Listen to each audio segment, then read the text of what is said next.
Hola a todos. Antes de empezar, asegúrense de darle a me gusta, suscribirse al canal y dejar un comentario diciendo de dónde son y a qué hora están viendo esto. De esa manera, YouTube seguirá mostrándoles historias como esta. Ahora, empecemos. Soy médico de urgencias en el St. Mary's Regional Medical Center en Burlington, Vermont. O al menos, lo era hasta que presenté mi renuncia el mes pasado. Pueden llamarme Dr. Harrison si quieren, aunque la mayoría en urgencias simplemente me llamaba Doc durante mis 12 años allí. He visto de todo en medicina de emergencia: accidentes de tráfico, infartos, sobredosis, heridas de bala y cualquier trauma que el cuerpo humano pueda soportar. Pero lo que voy a contarles es el único caso que me hizo cuestionar todo lo que creía saber sobre medicina y que finalmente me llevó a abandonar la profesión. St. Mary's es un centro de trauma de nivel 2 que atiende el centro de Vermont y partes de New Hampshire. Es una instalación moderna de los años 90, con un servicio de urgencias de 24 camas que ve a unos 45,000 pacientes al año. Durante mi tiempo allí, trabajé sobre todo en el turno de noche, de 7 p.m. a 7 a.m., porque prefería el ritmo y los casos que solíamos ver al caer la noche. Los turnos de noche en urgencias son impredecibles.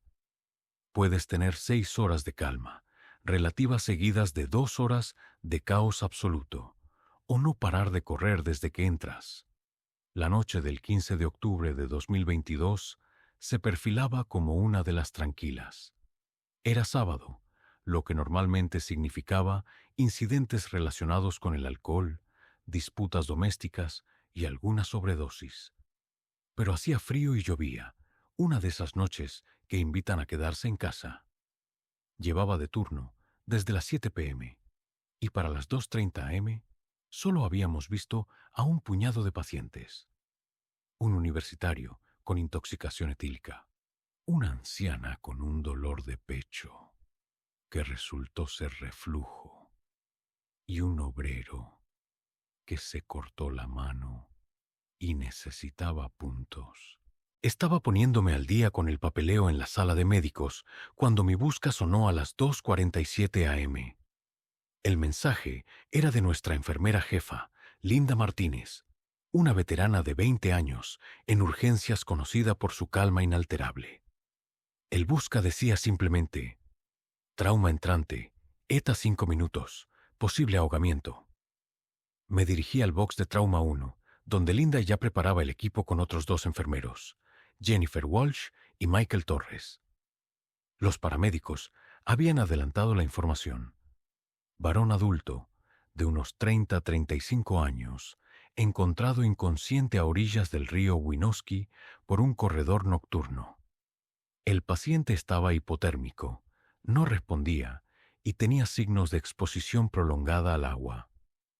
¿A qué temperatura está el agua?, le pregunté a Linda mientras preparábamos las mantas térmicas y los sueros. Según el servicio meteorológico, el río ha estado a unos 5 dQ, 41 esta semana. Si ha estado ahí un tiempo, nos enfrentamos a una hipotermia severa. La ambulancia llegó a las 2:52 a.m. y los paramédicos trajeron a un paciente que me pareció extraño al instante.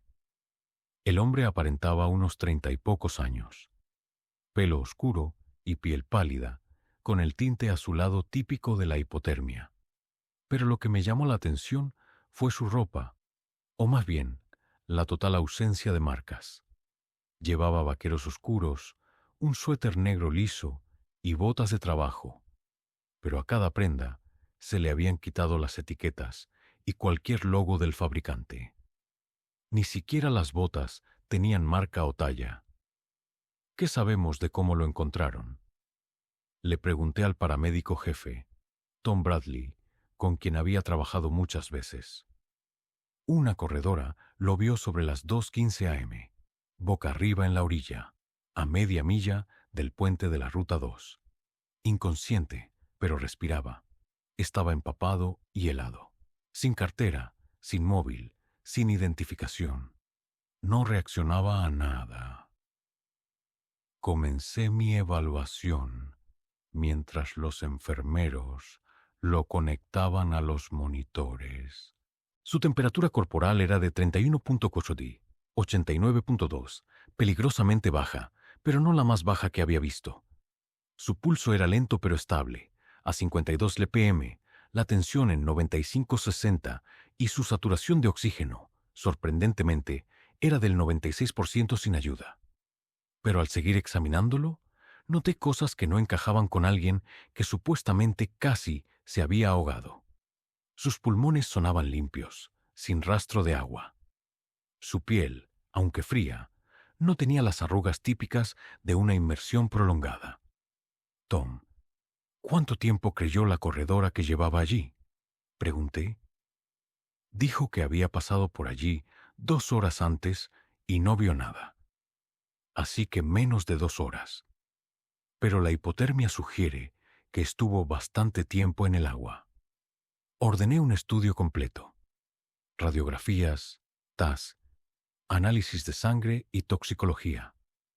Mientras esperábamos, encontré más inconsistencias. Tenía arañazos superficiales en brazos y piernas, como si lo hubieran arrastrado por la maleza, pero el patrón era demasiado uniforme, casi deliberado. No había heridas de defensa ni golpes típicos de chocar contra rocas en un río. Dr. Harrison, su temperatura sube más rápido de lo normal, señaló Jennifer. Ya está en 33.2 D, 91.8 D. Eso era muy raro. La hipotermia severa tarda horas en revertirse. El cuerpo no se recupera tan rápido de esas temperaturas. Los resultados del laboratorio llegaron a las 3:45 am y solo aumentaron el misterio. Su sangre era completamente normal. Ni drogas, ni alcohol, ni desequilibrios. La gasometría arterial mostraba una oxigenación perfecta, imposible para alguien que casi se ahoga.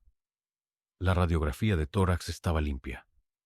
Y lo más desconcertante, el TAC cerebral era completamente normal, sin signos de falta de oxígeno. El cerebro de este paciente parecía no haber sufrido nunca. Esto no tiene sentido, le dije a Linda. Los síntomas son de ahogamiento, pero las pruebas dicen lo contrario. ¿Y si la hipotermia fue por otra causa? Exposición al frío, sin agua. Podría ser, pero ¿por qué estaba empapado y en la orilla del río? A las 4:15 am ocurrió algo que nunca había visto en 12 años. El paciente abrió los ojos. Estaba a los pies de su cama cuando sentí que me observaban. Levanté la vista y lo encontré mirándome fijamente con los ojos azules más intensos que había visto.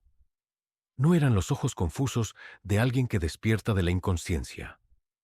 Estaban alerta, enfocados e inquietantemente inteligentes. «Buenos días», dije, acercándome. «Soy el doctor Harrison. Está en el hospital. ¿Recuerda qué le pasó?» No respondió, pero sus ojos siguieron mis movimientos a la perfección. Le examiné las pupilas con una linterna. No parpadeó. Eran normales, pero su forma de mantener el contacto visual era perturbadora. ¿Puede decirme su nombre? Nada. ¿Sabe dónde está? Siguió en silencio, pero miró a su alrededor con curiosidad, no con confusión. Le hice un examen neurológico. Reflejos, fuerza, coordinación. Todo era perfecto, incluso mejor de lo normal. Su fuerza era increíble para alguien que acababa de estar inconsciente e hipotérmico. «Doctor Harrison», dijo Michael desde los monitores. «Sus constantes vitales son completamente normales. Temperatura 37 98.6, pulso 72, tensión 120/80, como si nunca hubiera estado enfermo. Eso era médicamente imposible. El cuerpo no se recupera así de rápido. Decidí probar otro enfoque. Le expliqué lo que había pasado. Que lo encontraron junto al río. Que estaba muy frío. pero que ya se recuperaba bien y que todas sus pruebas eran normales.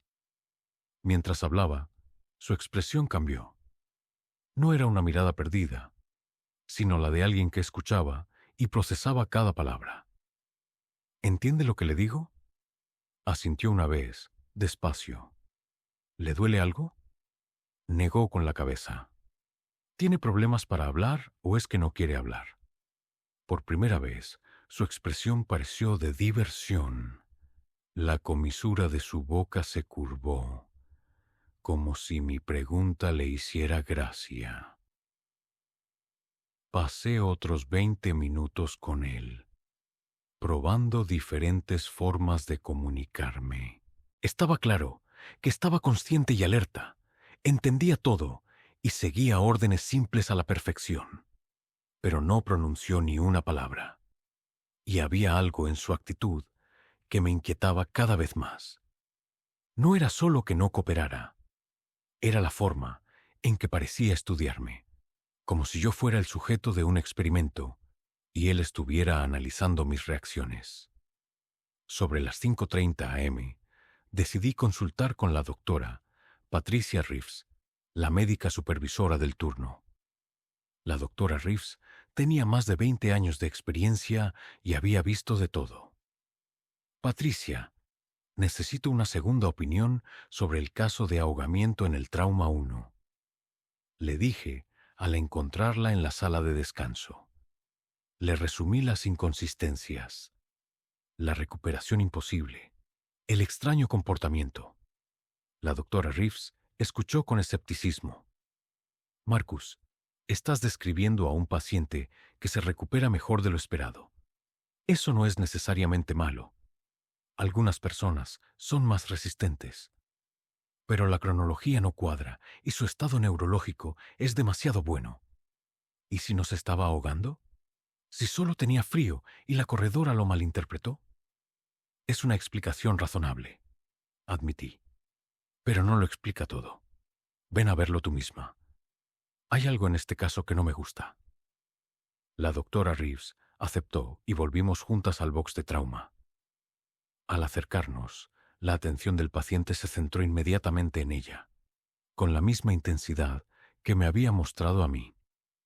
«Buenos días», dijo Reeves con su tono profesional y cálido. «Soy la doctora Reeves. El doctor Harrison lo ha estado cuidando muy bien». Los ojos del paciente se movían entre nosotras. Y de nuevo, tuve la sensación de que estaba analizando nuestra interacción. La doctora Reeves le hizo su propio examen, con los mismos resultados que yo. Todo era normal, quizás demasiado. Su recuperación es asombrosa, admitió cuando nos apartamos. Pero he visto casos raros. El cuerpo humano es muy resistente. ¿Y la falta de identificación? ¿La ropa sin etiquetas? ¿Las heridas? Son detalles preocupantes, pero podrían tener explicación. Quizás no tiene hogar. Quizás le quita las etiquetas a su ropa por alguna razón. Y las rocas del río pueden causar heridas extrañas. La doctora Reeves intentaba ser racional, pero noté que también estaba perpleja. Acordó mantenerlo en observación y avisar a la policía por si había alguna denuncia por desaparición. Volví al box sobre las 6:00 a.m. para un último chequeo. Estaba sentado en la cama, completamente alerta y con un color normal. Si no lo hubiera visto llegar 3 horas antes, pensaría que era un paciente sano, con una dolencia menor. «¿Cómo se encuentra?», pregunté. Me miró un largo momento y por primera vez sonrió. No fue una sonrisa tranquilizadora. Fue una que me hizo dar un paso atrás. «Me siento mucho mejor, doctor», dijo con una voz clara, articulada y con un leve acento que no supe identificar. «Gracias por su excelente cuidado».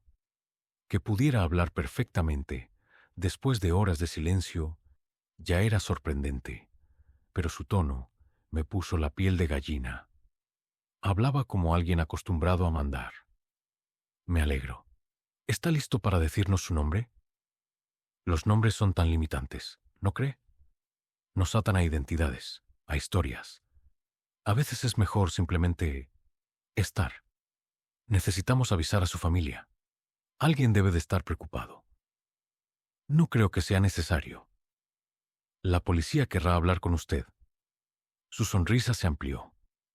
Estoy seguro, pero no creo que esté disponible para esa conversación. Su tono sonaba casi a amenaza. Cambié de tema.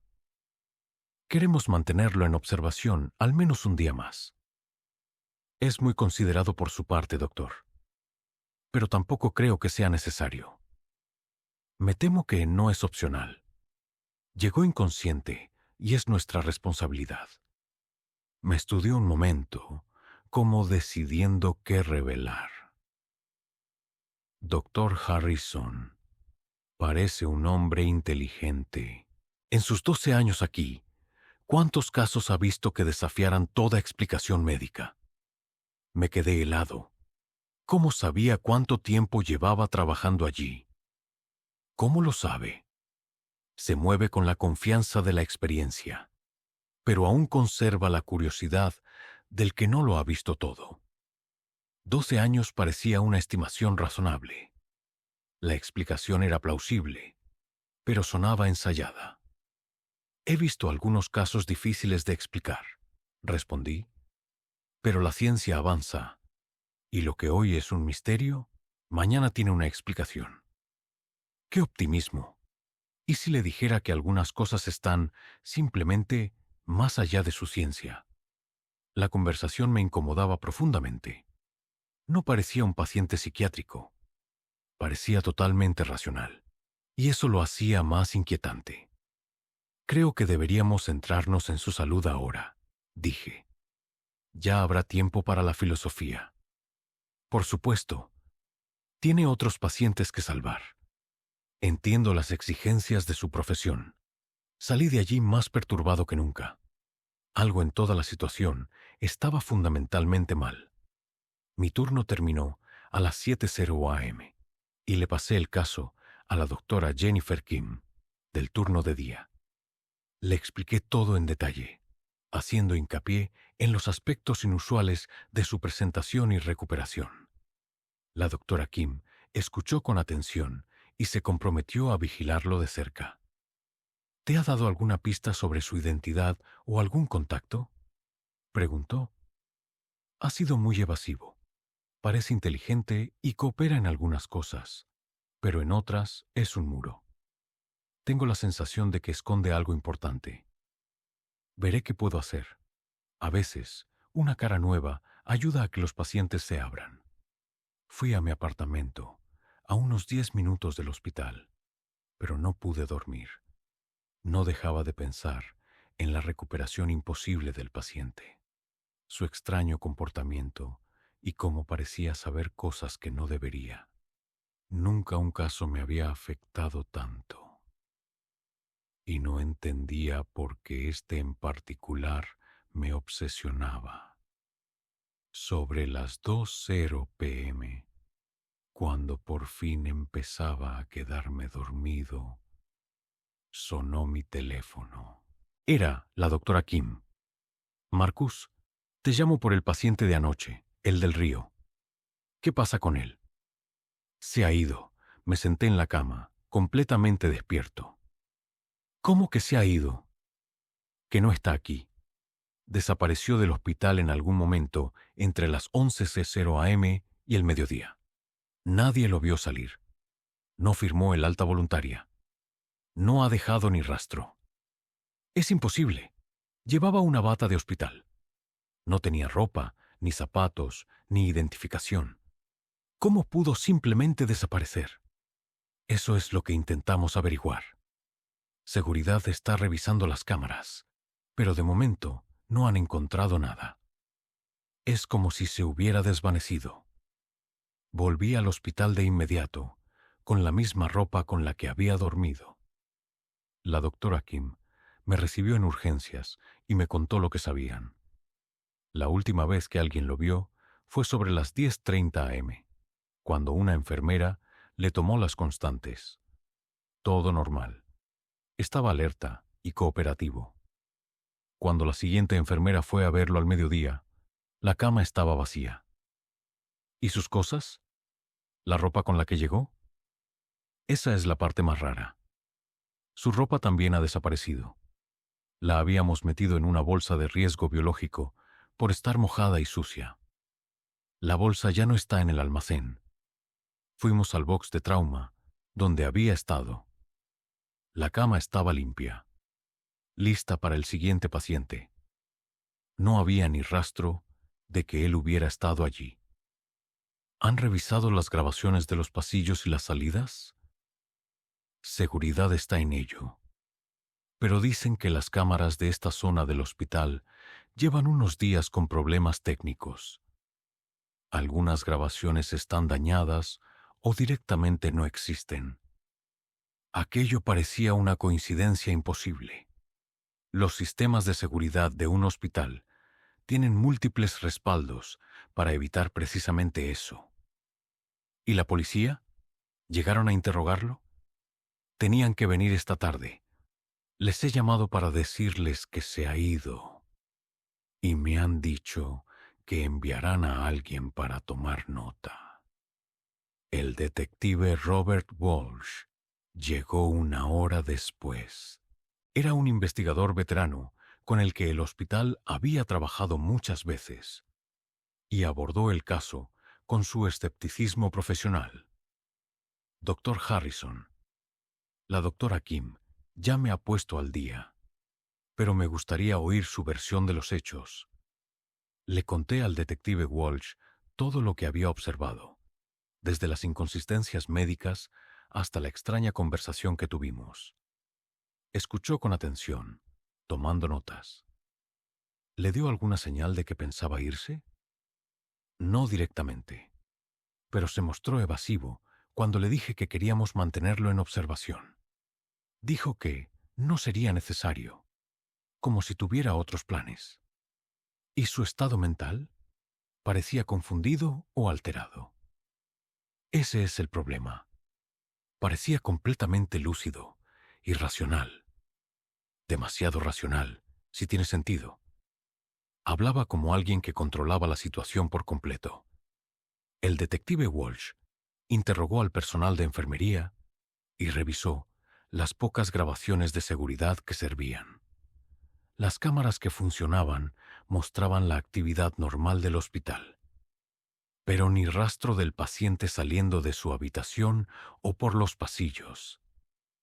Esto es muy extraño, admitió el detective. La gente no se esfuma de un hospital sin dejar rastro. Aunque se hubiera ido por su propio pie, alguien debería haberlo visto. ¿Y la escena original? ¿Encontraron algo donde fue descubierto? Envié un equipo a la orilla del río esta mañana. Encontraron el lugar, pero no había pruebas físicas, ni huellas, ni signos de lucha. Nada que indicara cómo llegó allí. La investigación continuó durante varios días, pero no arrojó ninguna respuesta. La corredora que encontró al paciente fue interrogada a fondo, pero su historia no cambió. Estaba corriendo su ruta habitual cuando vio lo que parecía un cuerpo en la orilla. Llamó al 911 y esperó a que llegaran los paramédicos. Los paramédicos confirmaron su informe original. Encontraron a un hombre inconsciente e hipotérmico sin identificación. Su traslado y tratamiento fueron rutinarios y no tenían explicación para su posterior desaparición. La administración del hospital abrió su propia investigación interna, centrada en los protocolos de seguridad.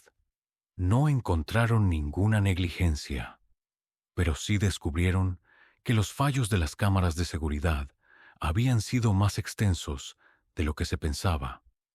Varias cámaras en todo el hospital habían tenido problemas técnicos durante el mismo periodo, creando múltiples puntos ciegos.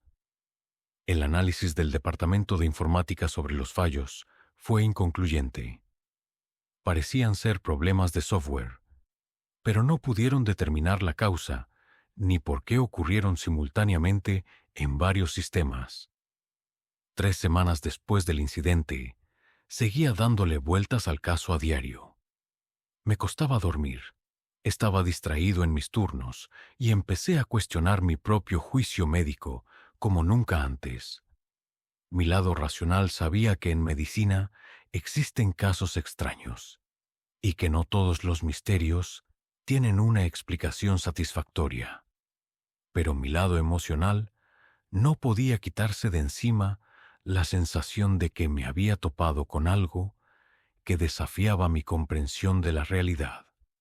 Decidí investigar por mi cuenta, buscando casos similares en la literatura médica y en las noticias.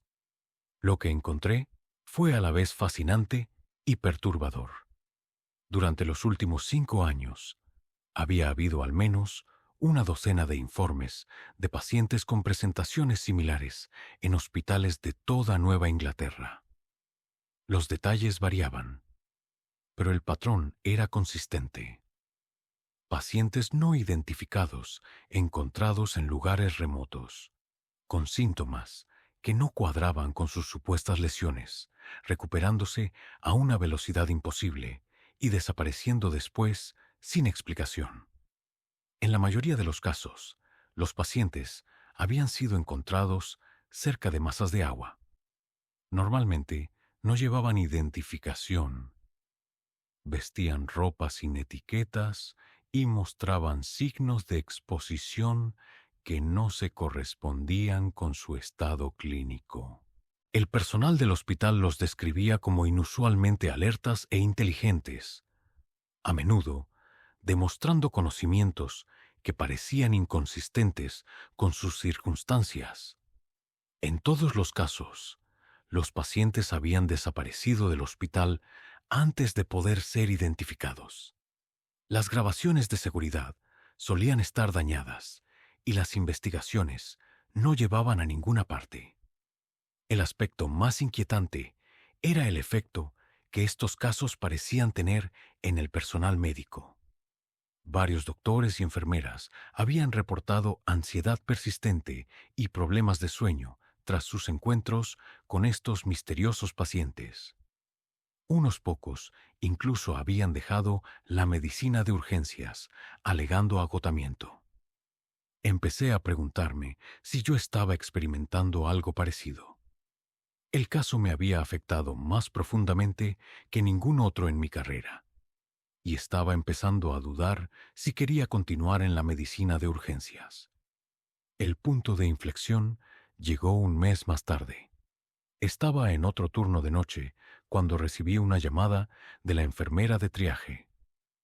Doctor Harrison, hay un paciente en la sala de espera que pregunta específicamente por usted. ¿Cuál es el motivo de la consulta? Dice que no es una emergencia médica. Solo quiere darle las gracias por el excelente cuidado que le proporcionó. Se me heló la sangre. Fui a la sala de espera y allí estaba él. El mismo hombre, con ropa diferente, pero inconfundiblemente la misma persona. Estaba sentado tranquilamente en una de las sillas de plástico, leyendo una revista como si esperara una cita rutinaria. Cuando me vio, sonrió con esa misma sonrisa inquietante y se puso de pie. Doctor Harrison, qué gusto verlo de nuevo. Espero que haya estado bien. ¿Qué hace aquí? Se lo dije a la enfermera. Quería agradecerle su atención. No es frecuente encontrar a alguien con su nivel de dedicación para entender casos difíciles.